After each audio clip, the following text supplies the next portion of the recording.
Hey, what's up, guys? This is Travis Barrett with Evolution Athletics, and today I'm sitting down with Coach Eric Van Matre, and I will let him go ahead and do a brief introduction on what you currently are doing and your background, how you got started, that kind of thing. So currently I am coaching in a CrossFit box here in Muncie, Indiana, Muncie CrossFit at the Arsenal.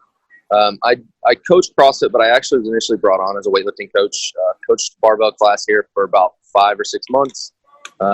With the background and the experience I had, they brought me on as a CrossFit coach, but I'm starting to actually do and develop more of a sport performance program here.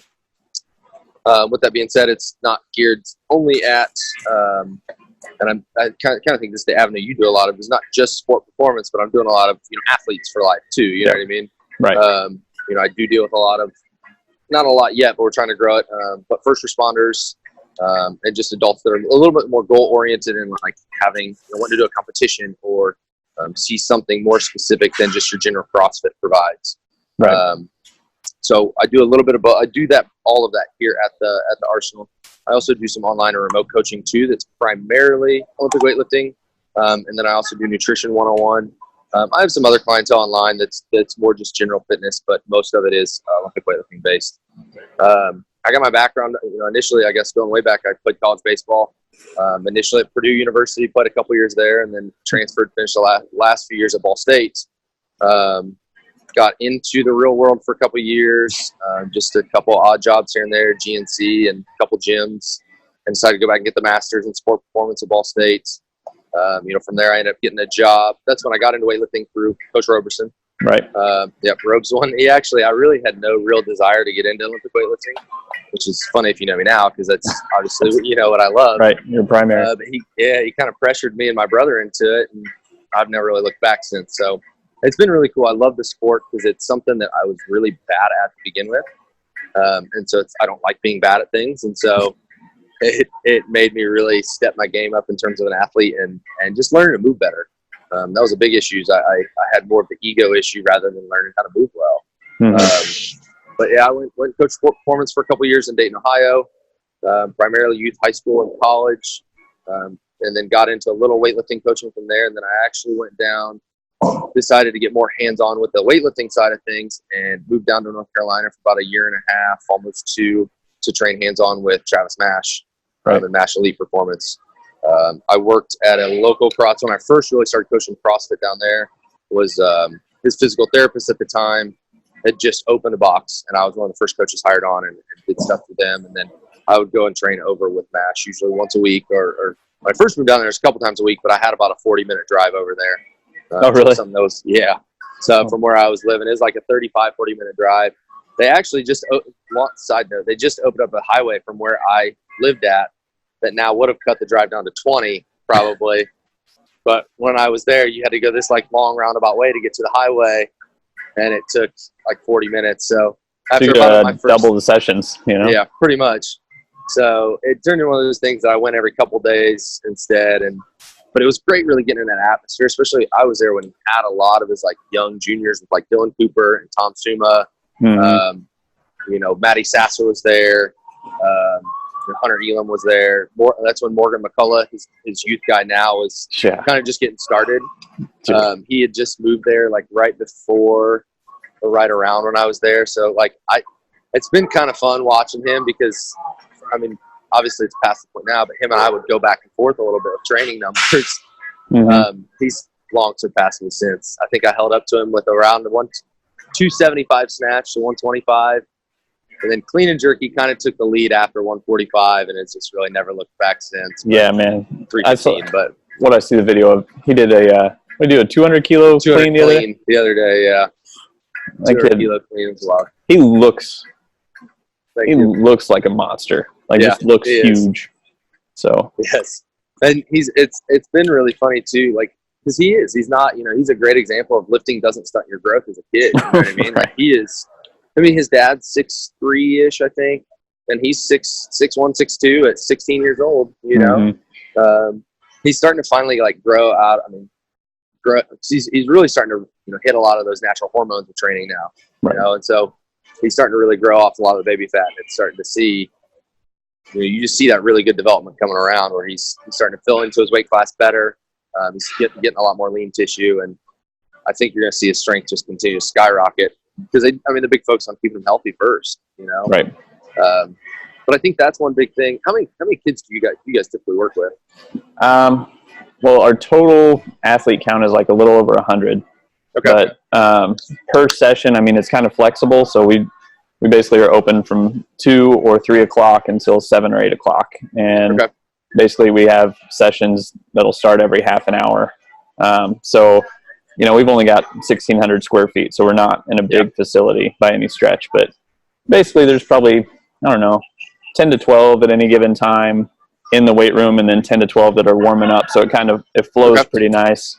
Yep. So right as one group is kind of finishing up a training session, another group will be starting their warm-ups, and everybody's got their programs, and they'll follow their warm-ups and their strength work, and myself and we've got 3 other coaches right now. So we're always kind of floating around helping kids with what they need help with. And making sure the primary thing is making sure they can move well and they're moving safely. So many of them, not to call out any local places, but there's some local high schools, man, where it's, there's 40 to 60 kids in a weight class and one coach.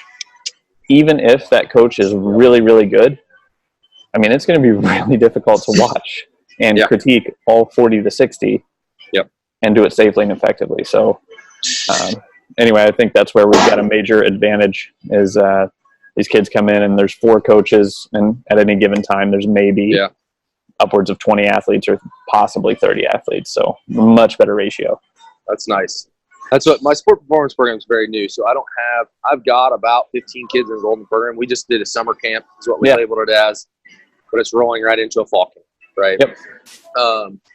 But I have about 10 of those are youth kids, hands-on. But I don't know how much you really got around Muncie when you were here as well, but the culture here in terms of just health and fitness, it's just a lot behind the curve in a lot of places.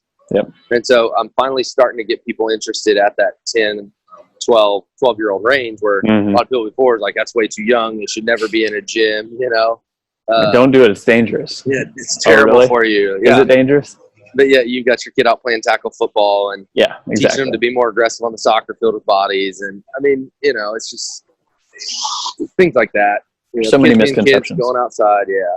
But that is one thing that I think is that's one thing I really enjoy about the place I'm at right now is, the people here, especially BJ and Adam, the owner and the general manager, really recognize that as Muncie. And it's not just trying to create a culture within the gym, but it's trying to help eventually evolve that around the Muncie community.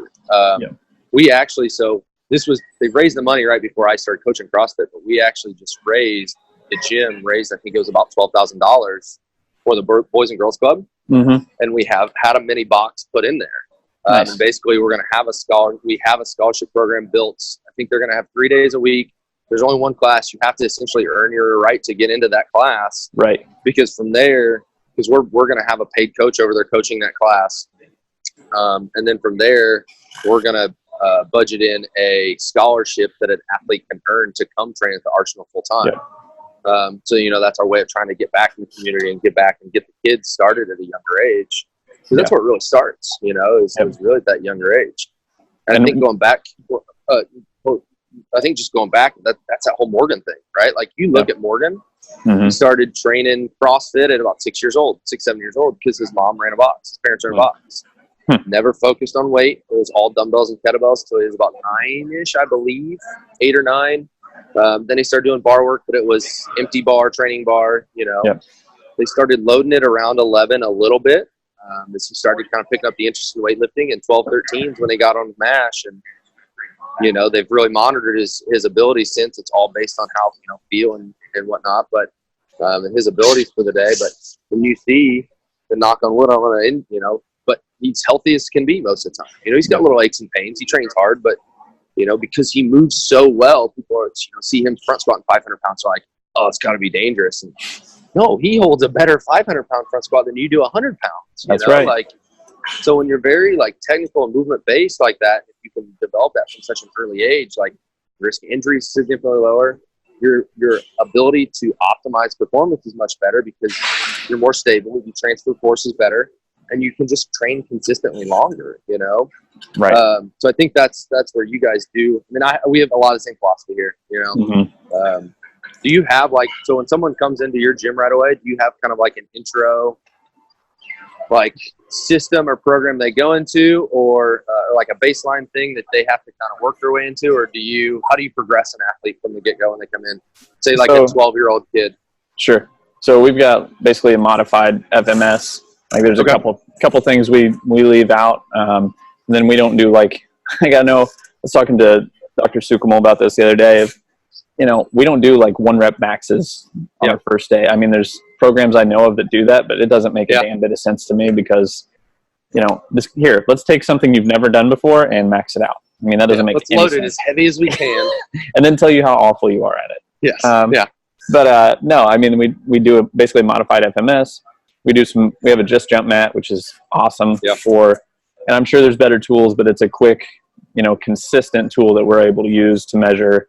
You know, we do a ratio of non-counter movement jump to a counter movement jump. So basically, wherever they're deficient, we're going to address that within their program. Then we'll do basic chin-ups and push-ups to max reps. And then that's about it as far as like strength testing. And then we do we got about 20 yards of turf. So we'll do some 5-10 5s and short shuttle, long shuttle.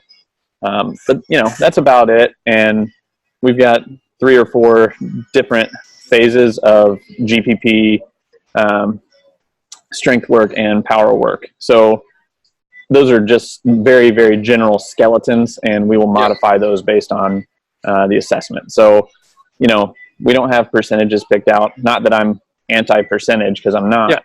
But for so many of these kids that have never touched a weight before, a lot of it is just auto-regulation and more coach's eye. And then part of the process, too, is learning what a 7 out of 10 difficulty feels like.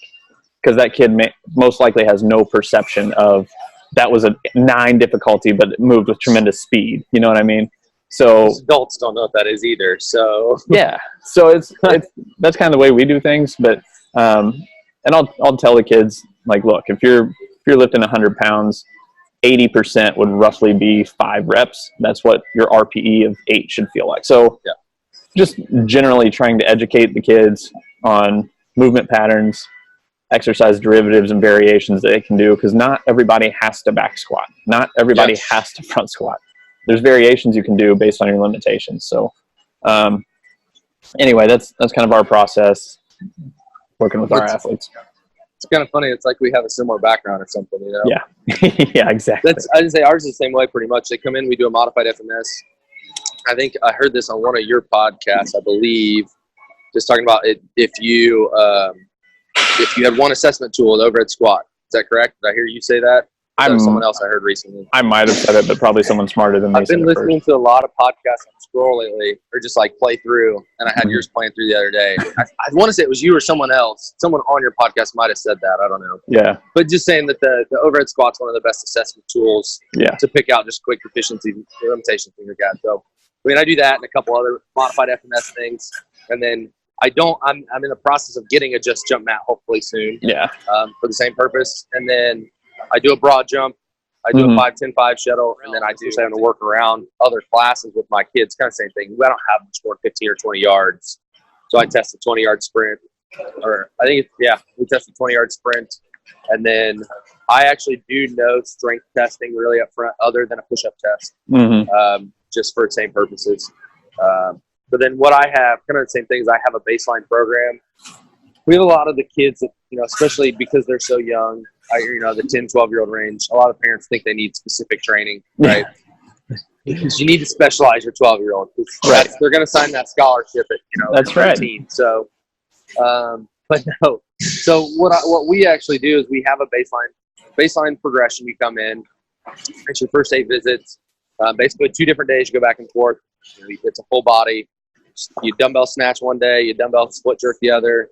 Squat, goblet squat one day, kettlebell deadlift the other, press pull, vertical, horizontal, core work, all that stuff. Once they get through that, they then graduate to a personalized sheet. Exactly. But it's a lot of the same stuff. Yep. You know what I mean? And it's some slight progressions based upon that individual that I've seen as a coach the last 8 visits they've been in, that I see based upon their, mobility and movement limitations. I have one kid right now that he is active in sport, in soccer, and he comes directly from practice. So it's a kid that his parents really want to, get him stronger still, but we have to do a lot of auto regulation if he comes in after being smoked from a lot of conditioning. Right. And because he doesn't move that great yet that, I can still, like if I had a more experienced athlete this early in the season, I might still load a heavy day after a practice once in a while because we want him healthy and strong at the end of the season, right? But with him right now, he doesn't squat well enough. It's not worth that risk, Yeah. So we've got to keep that movement pattern in place and just keep him healthy and it's still, he's still developing strength through other aspects, do unloaded things like a band pull through yesterday. We had a high rep on those, an anterior med ball carry, stuff like that. So I'm still trying to progress his strength through other measures where we can load that are less skill based. Right. He's new to the front squat. He just graduated out of goblet squatting. So having that auto regulation is really important. Those are absolutely the right terms as far as graduation, because you have to earn the right. In my opinion, the bar is the most advanced piece of equipment you have. So you have to earn your way there through body weight, dumbbell, kettlebell, whatever. And then you can get to a bar, Absolutely. But that's one thing we try to tell kids all the time as well, is like, it's not what you can max today. Nobody cares. Yeah. It's the cumulative average intensity that needs to increase gradually over time. Yeah. And this is totally counter to what they're being told at school is, like we had one kid, he's like 6'4", and he's a lineman. And when he came in, man, like he could not front squat 135 because of lack of mobility, and he was in pain. So, it's almost like common sense for guys like me and you, because basically restore range of motion, work to address whatever areas are causing the pain. And now he's front squatting 275 for reps. We haven't done anything magical other than just like work on his mobility and flexibility and figure out what's causing pain and why. Yeah. But and the other thing you mentioned there is about sports specificity. I get asked the same question all the time by parents. I'm like, there is no, until you're at the very, very elite level of like the 0.01%, you don't need sports specificity. You just need to get generally stronger. And if you're stronger, now you can move a weight faster. And it's really not as complex as, I don't know, whoever's doing the marketing for this stuff is doing a phenomenal job of selling to parents that you need sport-specific movements or else your kid's not going to make it in the league. So. And I'll tell you, another thing with that too, especially with kids these days, like you start pushing like that burnout rate is so high. I think I posted an article on Facebook a week or two ago that talked about that, like how, the youth rates or youth athletic rates are down, especially at their schools, because of burnouts, and then also because there's such an emphasis on travel ball where everyone wants to spend the money because they think they need it. You know what I mean? Like I played D1 college baseball, and I played for my school, and I played for my Legion team. Yep. And if you're good, people are going to notice you. Kind of going off the whole burnout and sports specificity thing, man, with Andrew Luck retiring, I can guarantee you he has been playing to some degree since he was probably 6 or 7 years old. Yep. He probably has been playing seriously since he was 12? Yeah, probably. And like the amount of pressure that has been on him since that point, and the rehab process, and now it's something else, and now it's something else. Man, I totally get it. Yeah. I'd say screw it, I'm done. I've got my millions, I'm leaving, man. Yeah. But you think about because how old is he? 29. 29. Like he's hopefully not even got half his life over yet. You know what I mean? You're right. Right. And so if he's going to spend the rest of his life in that much more, he's got to fight back and get back from all this pain still, even not playing. Like just to live day-to-day life. I'm right there with you. I don't blame him. That was kind of eye-opening for me when I got into weightlifting. When I really started taking weightlifting seriously, I was 20. I took it serious through grad school, but like once I went into my first job, I was like, all right, I want to actually get competitive. I want to qualify for nationals. I want to run with it. And it worked really well for about a year and a half because, doing only weightlifting training. And I was I started a lot of the squat everyday stuff actually before squat everyday was popular. And Gotcha. looking back on it, I'm like, I don't want to say squatting every day is bad. There's certain ways that I now have learned and grown, and I will implement some of my athletes for blocks, right? But at the time, I was stupid with it. And then not only that, I just I did everything up and down. I did no like real horizontal work, right? Okay. Pressing, pulling. I'd pull a little bit, some rows and get some back work, but I would bench once every, 10 weeks or so. I didn't do push-ups, and, I would be totally fine putting a 250-pound snatch overhead, but I couldn't lift my shoulder up to the top of the fridge without shoulder pain. Right. You know what I mean? And so, and eventually, I don't know if you knew this, I actually herniated 2 discs in my cervical spine 3 years ago. I didn't know that. 2.5 years. Yeah. What were you doing? Saving a snatch at the Arnold. Yep. I was dating a girl at the time that was did some bikini bodybuilding, had a bit of a social media following, and so the day before, she was competing that weekend as well. So she competed that Thursday, I competed Saturday. That Friday, just like being busy, doing her stuff, my stuff, and just kind of helping, I ended up moving around a lot more than I thought, and didn't eat near as much as I should have. Yep. I have a high metabolism, and I didn't drink near enough water, so I was down in weight quite a bit on Saturday, going into the meet, and I wasn't trying to make weight or anything, so I had already had in my head, I'm like, this is my first meet under MASH as well, and so I'm like, I'm not leaving this comp without hitting these numbers. I don't, like how I feel, like I'm walking away with a minimum 110 snatch and a minimum 137 clean and jerk. Yeah. Like in my head, I'm like, I don't care. Those are my second attempts, and I will die chasing them. And I did on the snatch. I don't say I died chasing it, obviously, but I left it out front.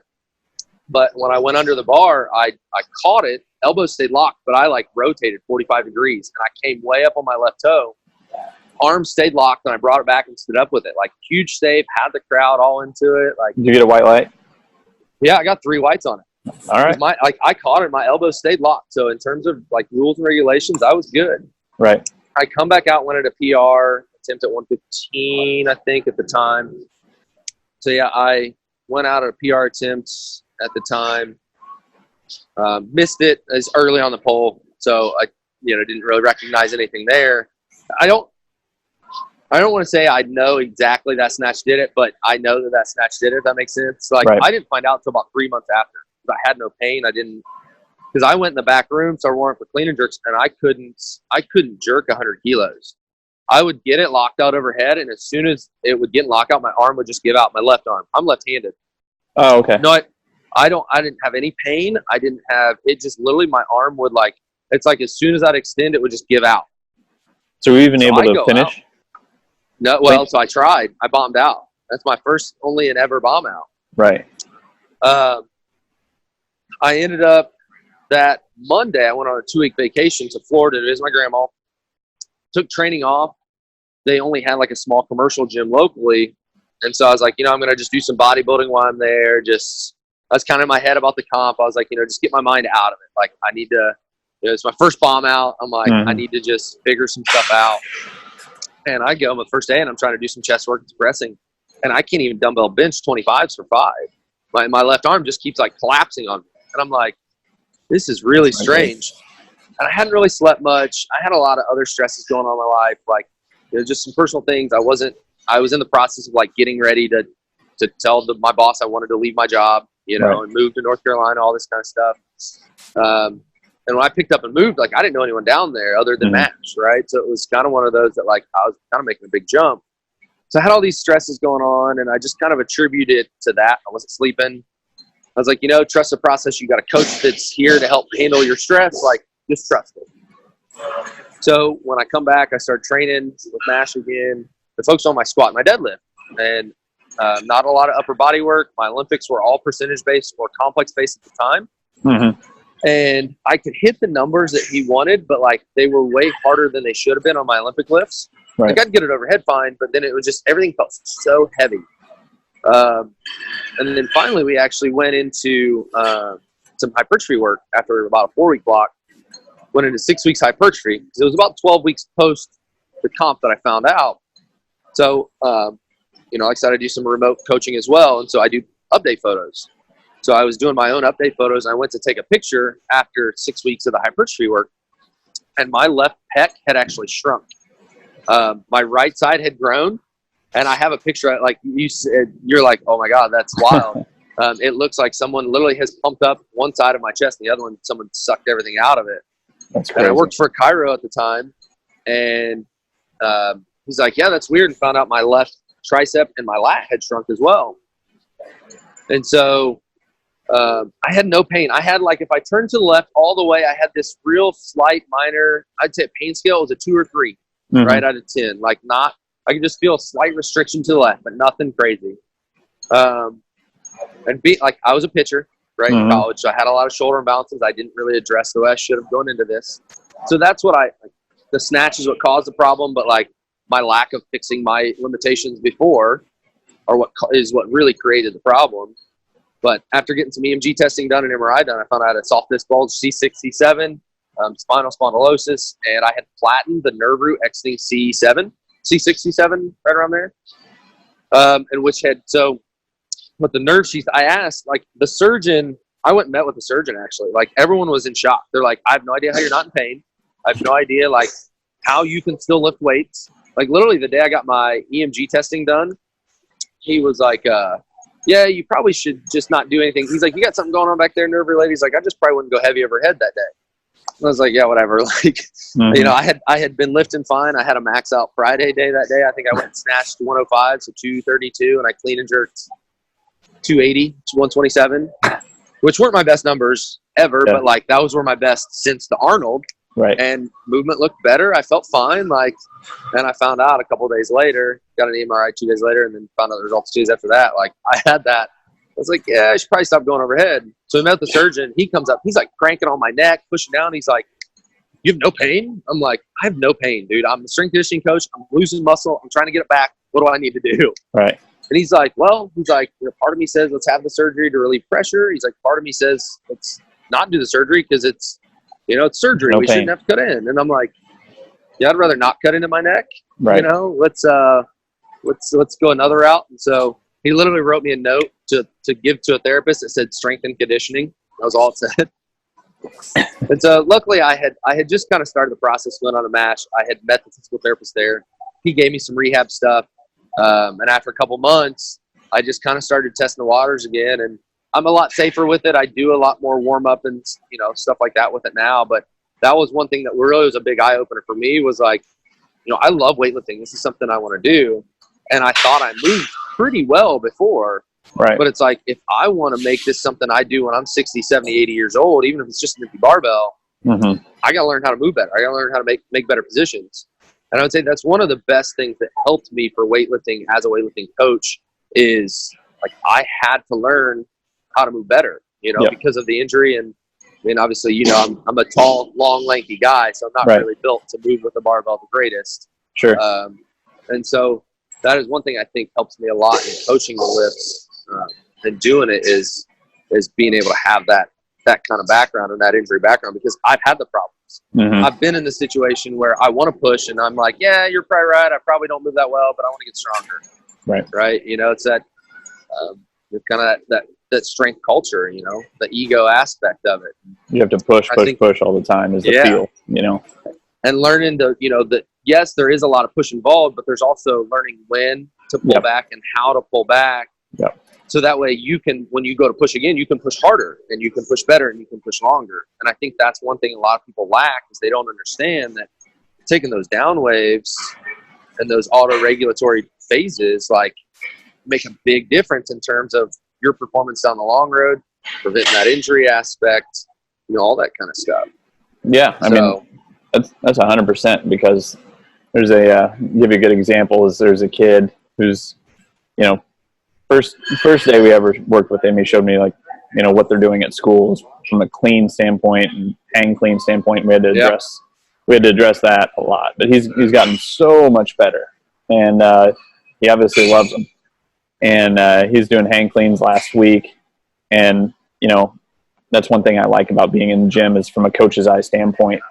You know, I saw him hang clean 240, and I said, man, that looks great.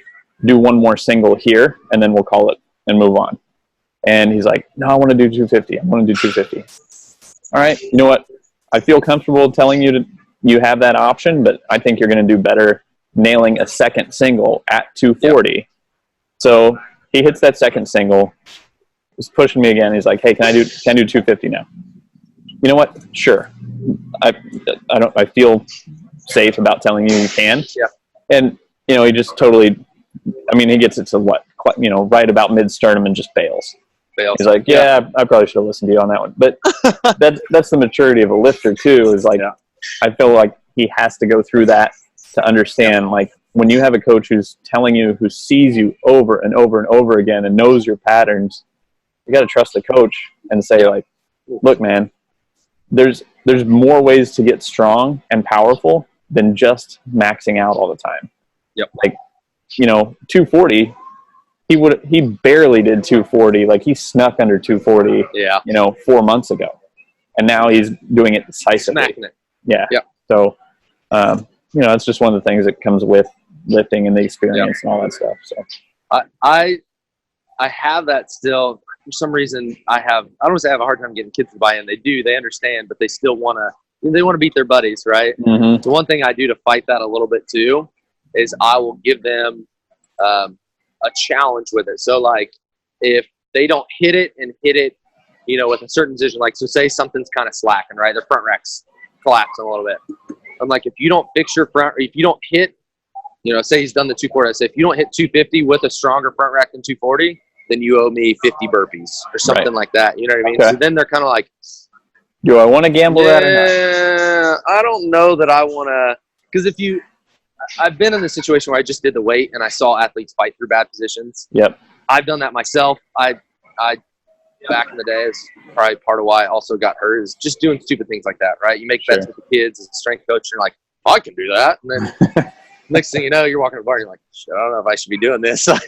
I remember Robe telling me one time, he's like, the number one way strength coaches get injured? Yeah. Hopping in with athletes cold. Yeah. Which I've seen him do plenty of times. Oh, yeah, all the time. He doesn't do that as much now. Not with heavy stuff, at least. I did it with a kid. He just graduated. He played football at Notre Dame. He was he was a running back in high school, but then he ended up he was a corner at Notre Dame, Nick Coleman. But anyways, he was trying to clean 300 from blocks. Strong kid. He's 190 pounds, very powerful. He was a competitive Ohio sprinter, even not playing football, right? Or had he not played football, he was still like powerful. Yeah. Kid. But he had hit like 285 a couple times. He was really 1-3, and I had hit 3. I'd done block cleans earlier in that day, but I hadn't done anything for an hour and a half. Mm-hmm. We made a bet. I was kind of talking some smack to him, made a bet. I was like, I could hit that. Like, he's like, let's see it. And I'm like, all right, fine. Loser has to do my punishment at the time used to be plate burpees. So you had to hold a 45-pound plate and do burpees. Yeah. I was like, loser has 10 plate burpees. Because in my head, when I first said it, I'm like, 10's not that many. And then as I walk in the bar, I'm like, dude, I really don't want to do plate burpees. But as I'm like kind of setting up and taking tension, I'm like, God, this feels heavy. Like, oh my gosh, this is not my smartest move, but I committed at that point. And I swear I folded like the biggest suitcase on my clean and then stood up with it. And I'm like, he like lost his crap too. He's like, oh my God, that shouldn't even count. That was so ugly. I'm like, yeah, but it counts. I stood up with it. So I stood up with it. And so looking back on it, I'm like, because that's kind of one thing we've been talking a lot about here is culture, right? Mm-hmm. I don't want that kind of culture around what I'm coaching anymore. Right. You know what I mean? Like, your risk of injury is so high. You start running those individual programs, and I only do have 1 or 2 coaches here. I don't see everything, and so that's that big issue. You start running some of those bigger weights too. If you can't sit there and watch it, and they're not as experienced as they probably should be, right? With those loads, and it's just that risk of injury is too high. And unless you're trying to be a competitive lifter, what's the point, right? Yeah, exactly. So, and I think that's a process that every coach deals with, because every coach won't see everything unless you're doing exclusively one-on-one. But trying to teach athletes and educate athletes constantly and just say, look, understand the long game. Understand, they look at it from a micro standpoint of like, just today is all that matters. And I'm looking at it like, dude, you're 16. You're going to play for another 8 years. Yeah. Like, this isn't that big of a deal, because what I'll see from some athletes is they'll stress themselves out if they can't hit a certain number. Yeah. It's like, dude, I understand the frustration, but that's the beauty of having the auto regulation there is like on the days where you're feeling good, push it. We'll add some extra stuff. I'm not gonna sweat what's written down. Like it has to be flexible. And on days where it's hot, that's what I said. Yeah. Because like, dude, if they're moving like shit or they're feeling like crap or whatever's going on in their life, back some stuff off, back the weight down, live to fight another day. Like don't, and that's a hard thing for a teenager, especially to understand. But they do get better about it. Person that is very like supplement based, I think they do provide a good benefit if they're applied properly in the right situation. You got to have all the other things in mind first, and then from there, how much of an investment do you want to make in it? Like, I can give you a bunch of stuff that is going to give you small slight edges, but you're going to spend $500-600 a month for it, and right? Like, is it worth that? And like I was talking to a kid yesterday. He's telling me his fastball right now is at like 73, and it needs to be at like 77 or 78 for his age. And anyway, the first question I started with is like, all right, how many hours a night do you sleep? Like 5. Okay, that's a problem. All right, now what'd you have for breakfast this morning? And he's like, a bowl of a bowl of Fruit Loops or Cheerios or Honey Nut Cheerios or something. Like, all right, what else have you had? And I mean, like, like you just walk down the list. Yeah. Okay. 5. So like you just walk down the list of like stuff that he's currently not doing, and we can probably get a couple extra miles per hour on his ball just from getting him simple corrections to his nutrition and his recovery. And then the last question, you'll love this, was what supplements do I take? It's like doesn't matter right now. Totally doesn't matter. Until your recovery is right, until your nutrition's right, until your workouts are consistent, don't even mess with the supplements. Yeah, it doesn't matter. Yep. Actually, one thing I wanted to touch base with you on and kind of ask about. So we kind of talked about working with kids and whatnot. So do you do anything with like school coaches or local schools? Do you have any issues with school coaches or them wanting like, well, they don't need to go do this other program. Our program's good enough. Like, are they cool? No, I want you going places. Like, how do you deal with that? How do you deal with that? Yeah. So the first way I went about approaching it is, what's really nice is we share a space with some baseball and softball coaches that do private lessons and things like that. So, this baseball guys that we share our space with, they already have relationships with the high school baseball coaches. So that allows us to kind of get in their ear a little bit earlier, to have that warm greeting as opposed to just a cold call.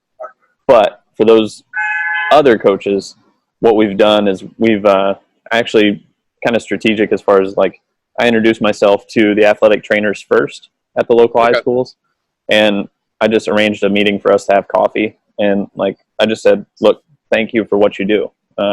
I don't want anything from you. There's no strings attached here. It's literally just thank you for working with our athletes. I appreciate it. And really, I think that's what they want, is just someone to notice what they do and appreciate what they do. And I think athletic trainers don't get enough of that. So anyway, that's what I started with, was just building that relationship with the ATs.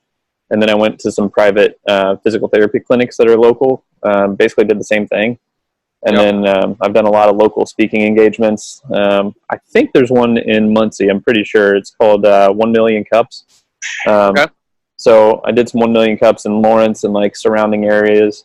But then when you're talking to sport coaches, it helps to kind of know the personality of the sport and the personality of the coach. So, you can't come in and just say like, you are wrong and here's why, because they're going to put up a wall and say, well, I'm the sport coach, you're not, get out of here.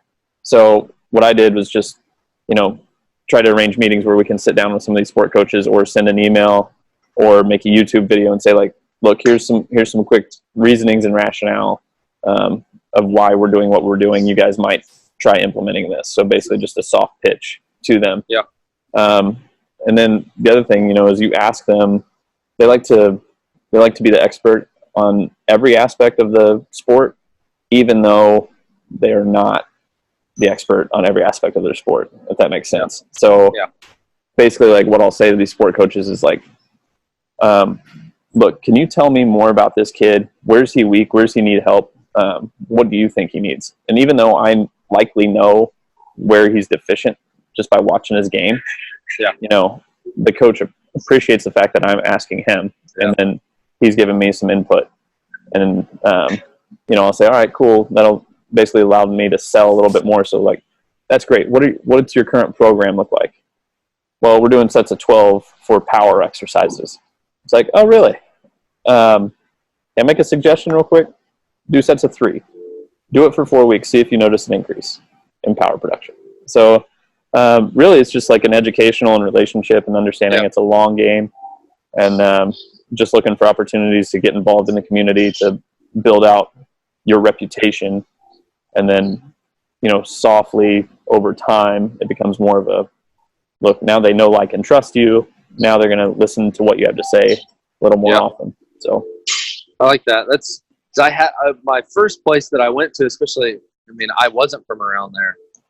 And I did not do I had a lot of issues with school coaches. And the thing that worked in my favor initially is the owner's son was a junior at a local private Catholic high school. And a couple of their kids had done stuff the year before it was actually Cole Pittsford. He's the one so that's how I got that job, is he referred me to that position because the person he got hired on had signed a partnership with what ended up being my boss. But the year point, the partner had backed out. Well, the partner Cole was under that partner. So at that year point, when the partner backed out, Cole had to leave too. And it left that Cairo high and dry with no one to run this gym. I mean, he only had about 15 to 20 active members, 2 or 3 Actually, there was no personal training when I first started. You know, it was on edge to even stay open. And Cole had reached out to Robe and said, are any of your second years ready for a job? And that's how I actually got the job out of grad school. But I had, especially the local high school, I had a big issue with that. I had a kid that, luckily, his parents, and had I actually stayed there probably another 2 years, the business would have started booming because of what I did with this kid. He had some genetic potential, so I can't say he wouldn't have ended up really good anyways, but he was a kid that came to me in 8th grade. He was a short, little chubby kid, and his parents are like, he doesn't want to play any other sports. They're like, we want to get him into other stuff, but you know, he was kind of a troublemaker. They're like, we need him to do something other than football, so he has something to do and he's not in trouble, and we think this would be really good for him. And the first day we don't at our facility now, but there I had padded plyo boxes. And on a one-step approach, this little chubby 8th grader jumped on a 42-inch box. Holy crap. 5'6".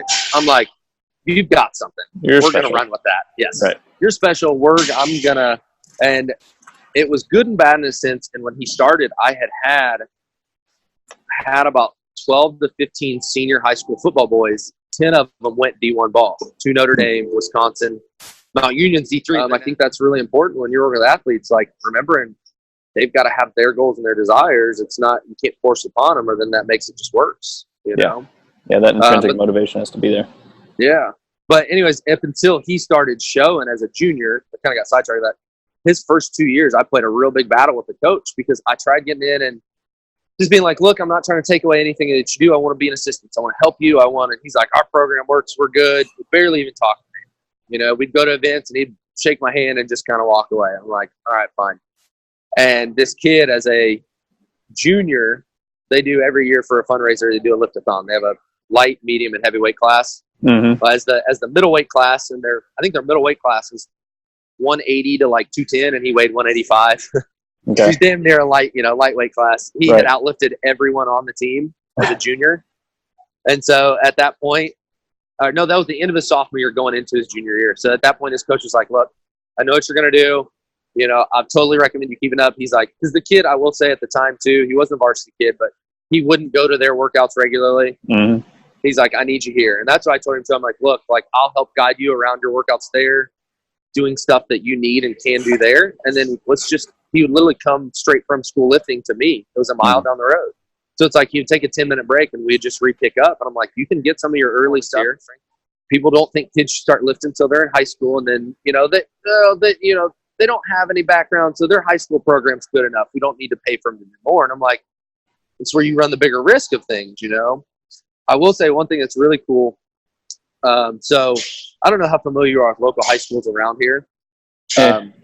So I don't know if you saw, my brother actually got hired on by a high school At Westdale? strength and conditioning coach. Yeah. Yeah. So that is probably the smallest school in the area, Yep. bringing in a strength specialist. Yep. So I'm really excited. Yeah, man. Yeah, go ahead. Lawrence is like 100,000 people or so, Okay. and basically that's one thing that's always difficult is, with sport coaches who are at larger high schools. So, you have a larger talent pool to draw from. So how do you know that what you're doing is the most effective or the most optimal? I mean, you don't. You just don't. So unless you could replicate it and do the exact same thing, change a variable too. But one thing you can do is you can look at like injury rates. Yep. The injury rates suddenly decrease when you're there. I mean, the win-loss, that's so much out of our control. Yeah. But, you can look at the athlete's ability. Were they able to play in 5 more games this season? Were they injury-free? Were they pain-free? Those are wins. Yep. But yeah, the things we do is one, try to decrease injury, right? Mm-hmm. Give them better optimal ability to move, just ranges of motion. Then from there, I can make you run faster. I can make you jump higher. I can make you a little bigger and push harder, but I can't make you translate that on the field or the court. Exactly. I can help develop your athleticism as long as we stay healthy, and that's optimized first. But if you're not, if you don't have someone that can teach you the skill of your sport, yep. Or you don't have that just kind of natural ability in that skill of the sport, then it's win-loss, like you said, out of our hands. Really, anytime in. Like I said, I do online coaching. So if you're interested in that, I do one-on-one coaching for both. Really anything training, fitness related. It is very individual based on biofeedback and your day-to-day activities and stresses and things of that. Same thing with nutrition. I got a certification with NCI, Nutritional Coaching Institute, and Jason Phillips. Did some stuff with them. But then I do also a little more general, broad online weightlifting program. Okay. Where I have a group of guys, guys and girls both, that just follow a program. I have a private Facebook group they can post on, but it's kind of up to them. I don't one-on-ones. I'm chasing you down, like I'm updating you, the general stuff, because the cost is a little lower. It's kind of up to you to post as much as you want, but if you post in that group, I'm going to give you feedback and coach up through there. That is for someone that has a little more, experience, at least baseline experience in weightlifting. Right. Usually I don't do that from scratch, but Facebook, Eric Van Matre. Instagram, it's Eric _ Van .Matre. So it's my name, first name _ Van Matre. Okay. Twitter, I don't remember what my Twitter is. I don't get on Twitter that much. I have started posting stuff lately. I really just repost most of Galpin and Brad Schoenfeld stuff. Right. Or Mash posting Morgan doing something. Biggest outlets though. Facebook and Instagram are going to be the best. Email eric@muncycrossfit.com as cool. well. So, all right. Well, thanks a lot for being on, man. I appreciate it. Yeah, thanks for having me, man. I appreciate you having me, and love talking shops.